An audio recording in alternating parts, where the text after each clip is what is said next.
lately our like city government hasn't been functioning correctly, so they think that the city as a whole isn't functioning correctly. So I think it's really important to bring awareness to these organizations because it shows that change is happening and that the city is being rehabilitated and things like that. But yeah. Not even the director of juvenile justice at Don Bosco could deny the fact that Detroit is growing for the best. You know, when you guys get my age, you'll start loving Detroit again because just downtown in and of itself is coming back. The universe tends towards disorder. That is simply a fact of science, but we as human beings crave order.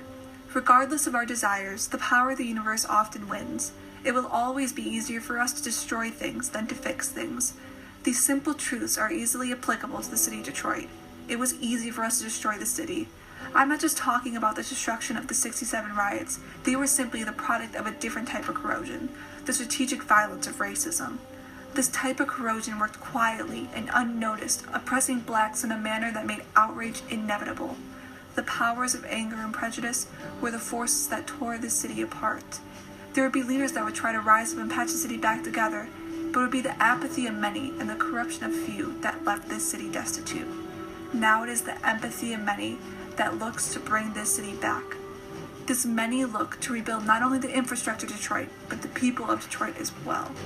In areas where the government may have fallen short, organizations like Life Remodeled and Life Challenged remind the city that it has not been forgotten, and similarly, Don Bosco works to remind the youth of Detroit that they have not been forgotten. These various actors within the community are doing more than just bringing back commerce to the city. They are revitalizing the people of the city so that they will not be forgotten in the rebirth of their Detroit. So while the universe may tend towards disorder, that will never stop us from fighting back, from asking for more, from asking one simple question. If one can mend a person or a piece of property, what is to say they cannot mend a city?